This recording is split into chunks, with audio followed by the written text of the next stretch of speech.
Bonsoir et bienvenue à tous. Dans l'actualité de ce mercredi, il y a d'abord l'entreprise Gamba et Rota à Vendeuvre qui fait le pari de la logistique.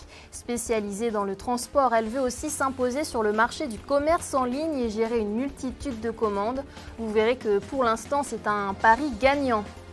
Venir à bout des déchets sauvagement jetés dans la nature. Vendredi, 20 collégiens de Troyes ont troqué leurs sacs à dos contre des sacs poubelles. 15 kilos de détritus ramassés en seulement quelques heures.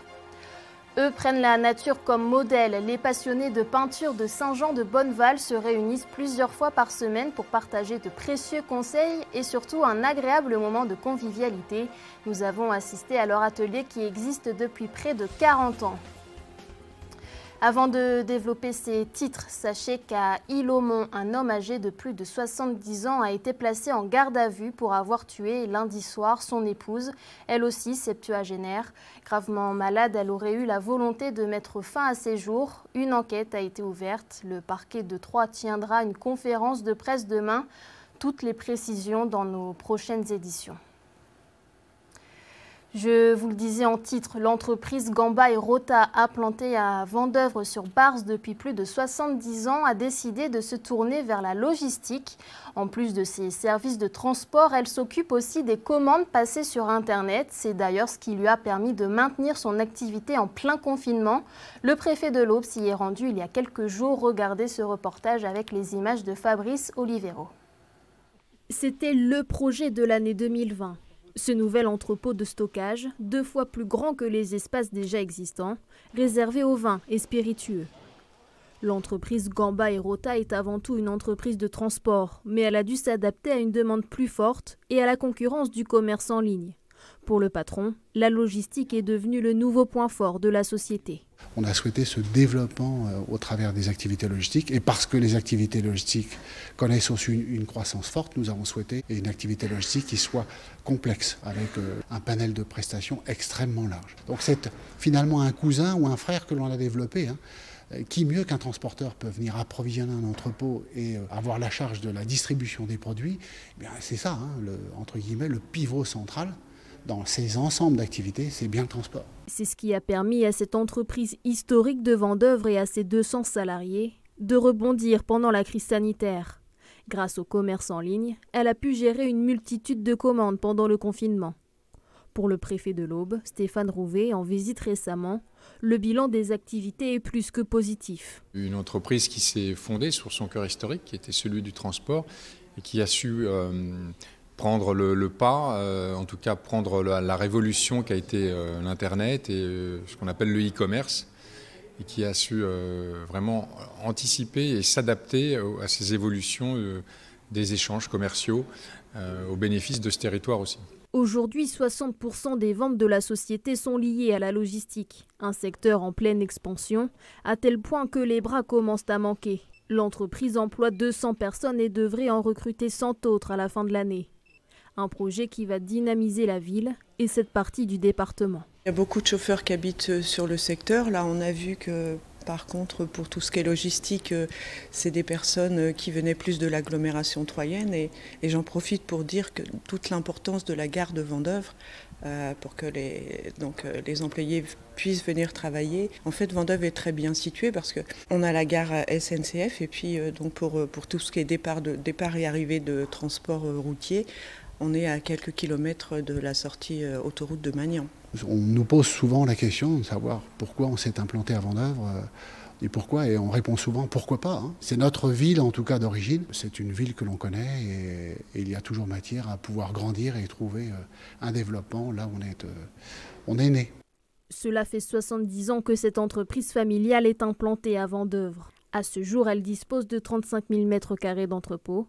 Ce sera encore plus l'année prochaine.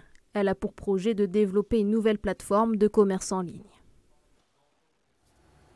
Après 1 an et demi de fermeture, le K2A, la plus grande boîte de nuit de l'Aube, va enfin rouvrir le vendredi 22 octobre.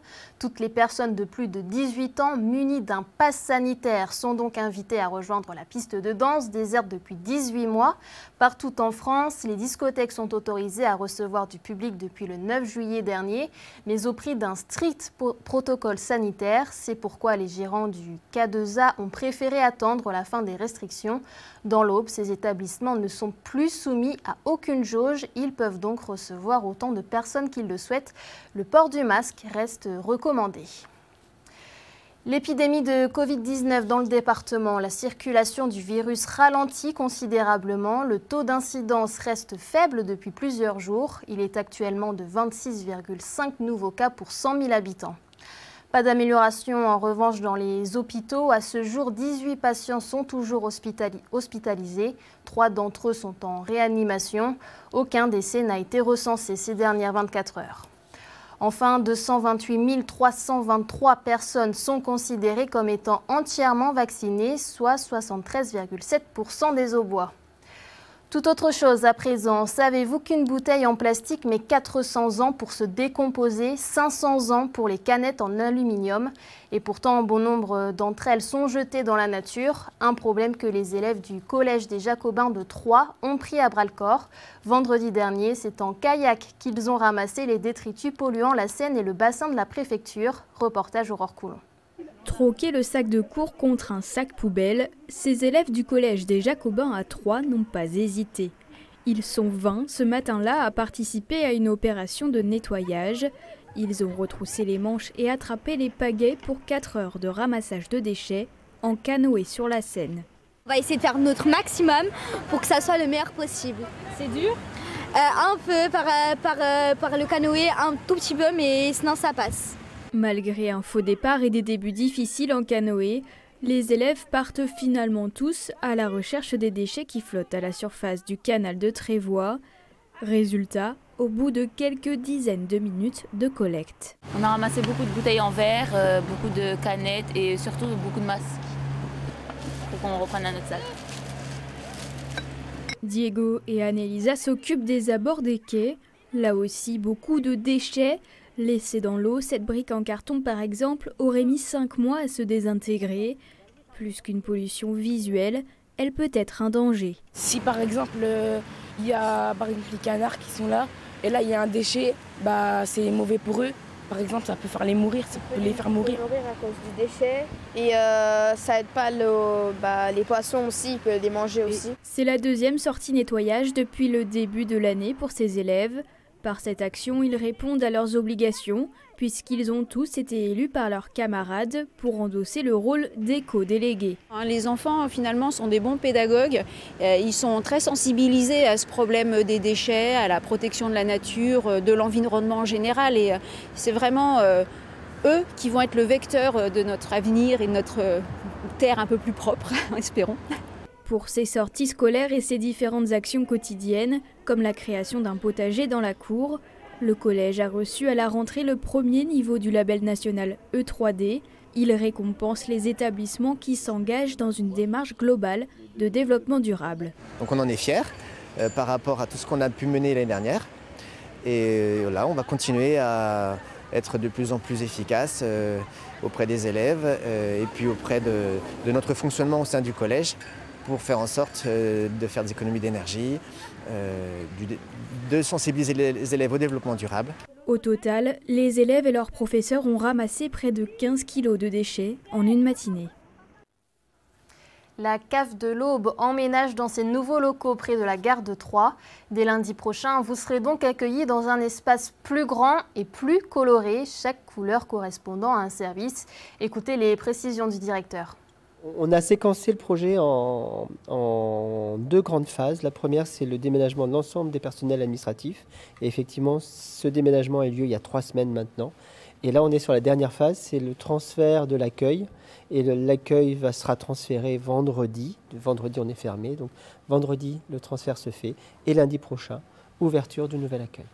Ce qu'il y a de nouveau, c'est l'espace. Ce qu'il y a de nouveau, c'est la circulation. Ce qu'il y a de nouveau aussi, c'est la technique utilisée.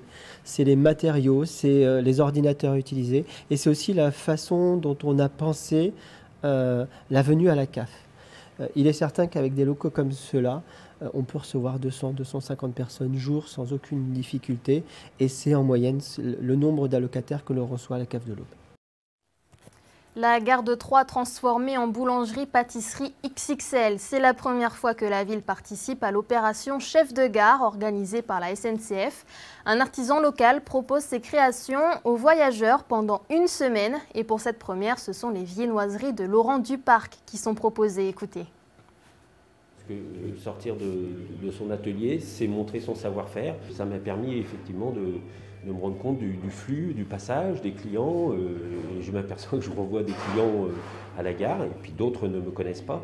Certains viennent de Paris. Encore une fois, c'est faire valoir le terroir. Ça peut être un démarrage pour pourquoi pas s'implanter dans le quartier de la gare. Ah oui, ça m'intéresse.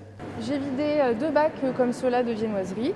J'ai vendu des petits macarons, des petites guimauves aussi. Donc ça part plutôt pas mal. La ligne directrice de chef de gare, c'est les territoires reprennent le pouvoir. Donc c'est permettre d'accueillir dans nos gares, qui sont les points d'entrée de la ville, justement des activités du territoire avec des producteurs locaux. C'est très important de redonner cette vie à la gare et on voit aujourd'hui que le quartier de la gare est vraiment en train de renaître. Donc il y a des enjeux quand même assez importants pour que des commerces viennent s'y implanter. Certains ne connaissaient pas la gare, ne voient pas la gare telle qu'elle a été rénovée, n'ont pas forcément une idée précise de l'offre qui a été actualisée ces dernières années. Donc ça peut leur permettre d'en prendre connaissance et de renouer justement avec le voyage en train, oui, ce qui n'était pas forcément une habitude. Certains ont fait les beaux-arts, d'autres manient encore le pinceau avec précaution. Les habitués de l'atelier du Verger à Saint-Jean-de-Bonneval se réunissent plusieurs fois par semaine pour s'exercer à la peinture, mais aussi à la poterie. Cela fait près de 40 ans que l'atelier existe dans cette commune de 400 habitants. Christian Vieira y assistait. À l'atelier du Verger, lorsque la séance démarre autour d'un café, très vite, un échange sur la peinture s'instaure. C'est toujours comme ça. C'est le premier moment de la journée peinture, c'est la convivialité. Le partage des petits gâteaux, du café et des anecdotes par rapport aux dernières créations des collègues. Un œil trop court, une bouche de travers, voilà. Si ici les 14 adhérents autodidactes partagent une passion commune, hormis les avantages des achats groupés, cet atelier favorise l'échange et l'acquisition des techniques. J'ai peint quand j'étais ado, j'ai fait 2 ans les beaux-arts à Troyes. Et quand j'étais jeune, ado, puis après je me suis mariée, le travail et tout, j'ai arrêté. Et puis je suis revenue à la retraite. J'ai tout appris ici, perspective et puis tout ça, les couleurs. Je ne me serais pas perfectionnée pareil, j'en aurais fait un peu, mais à mon idée. Hein. Quand passe au éventail, tu balayes un petit peu. On ne se permet pas de donner des cours, on donne des conseils. On partage les connaissances qu'on a, qu'elles soient justes ou pas justes, on partage nos expériences. Ici, les goûts et les couleurs ne se discutent pas, seule l'entraide et le plaisir comptent. Résultat, au fil des ans, certains membres explorent d'autres styles. Voilà, il faut que j'y supprime sa queue. Non, pauvre bête, tu vas pas lui piquer sa queue. J'étais habituée à faire ça, ce genre-là, ça. Et petit à petit, je me suis mis à faire de l'abstrait. Donc, tout ça, je ne l'aurais pas fait. D'avoir de la compagnie, tout ça, je suis tout seul maintenant, donc voilà, ça fait du bien et puis de partager aussi. Tout le monde a des techniques, des approches différentes. Mado, elle va peindre quelque chose de façon extrêmement fine et précise. Lionel, il peint très rapidement, avec de très grands gestes, des uns au couteau, les autres au pinceau, les autres en projetant de la peinture. Voilà, tout est permis. Moi, je peux mettre 6 mois pour faire quelque chose. Il n'y a pas de règle. Hein. Bon, il y a ceux qui travaillent très vite quand même, et puis ceux qui, comme moi, traînent beaucoup. La mairie prête les locaux à la fois pour l'atelier peinture et celui de poterie. En provenance de Troyes, Chaource ou de la commune, tous les 2 ans, les membres exposent ensemble le fruit de leur création commune. C'est la fin de ce journal. Dans un instant, la météo. Demain, nous irons à Nogent-sur-Seine et plus particulièrement au pavillon Henri IV, actuellement en travaux.